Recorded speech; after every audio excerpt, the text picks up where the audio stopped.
আসসালামু আলাইকুম। এখন শুনবেন সংবাদ শিরোনাম। কেন্দ্রের হস্তক্ষেপে কারচুপি হয়েছে, ইস্তফা দেব না সাফ ঘোষণা মমতার। হার মেনে নেয়ার আহ্বান বিজেপির। বিভিন্ন স্থানে সংঘর্ষে দলের 2 কর্মী নিহত। শাপলা চত্বর হত্যাকাণ্ডে 58 জন নিহতের প্রমাণ পেয়েছে ট্রাইব্যুনাল। 7 জুনের মধ্যেই দেয়া হবে মামলার চূড়ান্ত তদন্ত প্রতিবেদন। ফতুল্লায় গোয়েন্দা দলের 3 সদস্যকে কুপিয়ে জখম করল মাদক কারবারিরা। রূপগঞ্জে আসামি ধরতে গিয়ে হামলায় শিকার পুলিশ, ওসি সহ 7 সদস্য নিহত। Dhaka east west elevated expressway প্রকল্পে ব্যয় হবে 36,000 কোটি টাকা। ঢালাওভাবে নেওয়া হবে না মেগা প্রজেক্ট, জানালেন সড়কমন্ত্রী। এখন শুনবেন বিস্তারিত। নির্বাচন কমিশনের সহায়তায় শতাধিক আসন লুট করার অভিযোগ তুলেছেন তৃণমূল কংগ্রেস নেত্রী মমতা ব্যানার্জি। জোর করে হারিয়ে দেওয়ার দাবি তুলে মুখ্যমন্ত্রীর পদ থেকে পদত্যাগ না করার ঘোষণা দিয়েছেন তিনি। মমতার অভিযোগ, এই ষড়যন্ত্রে সরাসরি যুক্ত ছিলেন প্রধানমন্ত্রী নরেন্দ্র মোদী ও স্বরাষ্ট্রমন্ত্রী অমিত শাহ। তবে মমতার অভিযোগ অস্বীকার করেছে নির্বাচন কমিশন। এদিকে পদত্যাগ না করার সিদ্ধান্তের প্রতিক্রিয়ায় তৃণমূল নেত্রীর মানসিক স্বাস্থ্য নিয়ে এই প্রশ্ন তুলেছেন বিজেপি নেতারা। তাদের দাবি, রাজ্য চলবে সংবিধান অনুযায়ী। পশ্চিমবঙ্গের বিধানসভা নির্বাচনে ভরাডুবির পর মঙ্গলবার বিকেলে কালীঘাটের বাড়িতে সংবাদ সম্মেলন ডাকেন মমতা ব্যানার্জি। তৃণমূল নেত্রীর দাবি, নির্বাচন কমিশনের যোগসাজশে শতাধিক আসন লুট করেছে বিজেপি। জোর করে তাকে হারানো হয়েছে অভিযোগ করে মমতা ঘোষণা দেন মুখ্যমন্ত্রীর পদ থেকে ইস্তফা দেবেন না। মমতার দাবি, গত 15 বছরে 1 রুপিও বেতন নেননি তিনি। নিজেকে এখন মুক্ত পাখি দাবি করে জানান থাকবেন রাজপথে। বিরোধী জোট ইন্ডিয়াকে আরো শক্তিশালী করার হুঁশিয়ারিও দেন মমতা। মমতা পদত্যাগ না করলেও সংবিধান অনুযায়ী চলবে পশ্চিমবঙ্গ, জানিয়েছেন বিজেপি নেতা শুভেন্দু অধিকারী। দলটির অভিযোগ, জনগণের রায় প্রত্যাখ্যান করে এখন ভিকটিম কার্ড খেলছেন তৃণমূল নেত্রী। সংবিধান বিরোধী আখ্যা দেওয়ার পাশাপাশি মমতার মানসিক স্বাস্থ্য নিয়েও প্রশ্ন তুলছেন অনেক বিজেপি নেতা।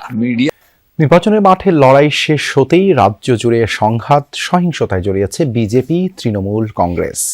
আলাদা সংঘর্ষে তৃণমূল কংগ্রেস ও বিজেপির 1 জন করে কর্মী নিহত হয়েছেন। এছাড়া বড়াইপুর, শিলিগুড়ি, কৃষ্ণনগর, বাঁকুড়া সহ রাজ্য জুড়ে বিভিন্ন স্থানে তৃণমূলের কার্যালয়ে ভাঙচুরের ঘটনা ঘটেছে। অভিযোগ অস্বীকার করে তৃণমূলের বিরুদ্ধে পাল্টা অভিযোগের তীর ছুঁড়েছে বিজেপি। দাবি, আগেরবার ভয়াবহ সহিংসতা করেছিল তৃণমূল কংগ্রেস। শাপলা চত্বর হত্যাকাণ্ডে ঢাকা, নারায়ণগঞ্জ, কুমিল্লা ও চট্টগ্রামে এখন পর্যন্ত 58 জন নিহতের প্রমাণ পেয়েছে ট্রাইব্যুনালের তদন্ত সংস্থা। নিহতদের পরিচয় শনাক্ত করা হয়েছে বলে জানিয়েছেন চিফ প্রসিকিউটর আমিনুল ইসলাম। 7 জুনের মধ্যেই দেয়া হবে এই মামলার চূড়ান্ত তদন্ত প্রতিবেদন। 13 বছর আগে এই দিনে মতিঝিলের শাপলা চত্বরে হেফাজতে ইসলামের মহাসমাবেশে ঘটে যাওয়া হত্যাকাণ্ডে শুধু ঢাকাতেই 32 জন নিহত হওয়ার প্রমাণ পায় ট্রাইব্যুনালের তদন্ত সংস্থা। সেই সংবাদ যমুনা টেলিভিশনে প্রচার হওয়ার পর আবারও আলোচনা শুরু হয় সামাজিক যোগাযোগ মাধ্যমে। মঙ্গলবার ট্রাইব্যুনালের চিফ প্রসিকিউটর আমিনুল ইসলাম জানান, ঢাকা ছাড়াও নারায়ণগঞ্জে 20, চট্টগ্রামে 5 ও কুমিল্লায় 1 জন নিহত ব্যক্তির পরিচয় শনাক্ত করেছে তদন্ত সংস্থা। সব মিলিয়ে এখন পর্যন্ত 58 জন নিহত হওয়ার প্রমাণ মিলেছে। এ মামলার 90% তদন্ত শেষ হয়েছে। 7 জুনের মধ্যে তদন্ত প্রতিবেদন দাখিলের আশা প্রসিকিউশনের। তবে 13 বছর আগের ঘটনা হওয়ায় তদন্ত অনেকটা বেগ পেতে হচ্ছে বলেও জানান আমিনুল ইসলাম। এ মামলায় সাবেক প্রধানমন্ত্রী শেখ হাসিনা সহ আসামি আইন শৃঙ্খলা বাহিনীর তৎকালীন প্রধানরা। তদন্ত চলাকালে গ্রেফতার আছে 6 জন। কার কি সম্পৃক্ততা ছিল তা চূড়ান্ত তদন্ত প্রতিবেদনে উল্লেখ করা হবে বলে জানিয়েছেন চিফ প্রসিকিউটর। রাষ্ট্রের প্রতিরক্ষা শুধু সশস্ত্র বাহিনীর দায়িত্ব নয়, এক্ষেত্রে গোটা জাতির সম্মিলিত দায়িত্ব রয়েছে। সাবেক রাষ্ট্রপতি জিয়াউর রহমানের এই দর্শন বাস্তবায়নে জেলা প্রশাসকদের প্রতি আহ্বান জানিয়েছেন প্রধানমন্ত্রীর প্রতিরক্ষা বিষয়ক উপদেষ্টা। জনকল্যাণমূলক ও নিরাপদ রাষ্ট্র গঠনে সামরিক, বেসামরিক প্রশাসনকে একসাথে কাজ করার উপর গুরুত্ব দিয়েছেন তিনি। জেলা প্রশাসক সম্মেলনে উপদেষ্টা বলেন, পেশাদার, দক্ষ ও রাজনৈতিক প্রভাবমুক্ত সশস্ত্র বাহিনী গঠনে প্রতিশ্রুতিবদ্ধ সরকার। সম্মেলনে সেনা, নৌ ও বিমান বাহিনী প্রধান সফল নির্বাচন আয়োজন করায় ডিসিদেরকে ধন্যবাদ জানান। যে কোনো দুর্যোগে সহায়তার আশ্বাসও দেন। নারায়ণগঞ্জের ফতুল্লায় র্যাবের গোয়েন্দা দলের 3 সদস্যকে প্রকাশ্যে কুপিয়ে আহত করেছে মাদক কারবারিরা। আহতদের মধ্যে একজনকে উন্নত চিকিৎসার জন্য আনা হয়েছে ঢাকায়।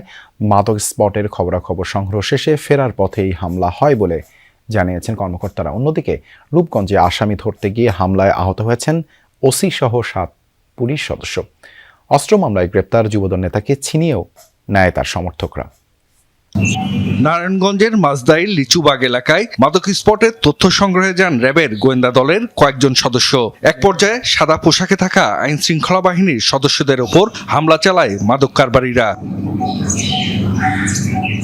ধাওয়া দিয়ে প্রকাশ্যে কুপিয়ে আহত করা হয় র্যাবের 3 সদস্যকে। স্থানীয়দের সহায়তায় তাদের উদ্ধার করে নেওয়া হয় জেনারেল হাসপাতালে। পরে উন্নত চিকিৎসার জন্য একজনকে পাঠানো হয় ঢাকায়। হামলায় জড়িতদের ধরতে অভিযান চালাচ্ছে র্যাব। এদিকে রূপগঞ্জে অস্ত্র মামলার আসামি যুবদল নেতাকে গ্রেফতারের পর পুলিশের ওপরই চড়াও হয় তার সমর্থকরা। এক পর্যায়ে আইনশৃঙ্খলা বাহিনীর কাছ থেকে আসামিকে ছিনিয়ে নেয় তারা।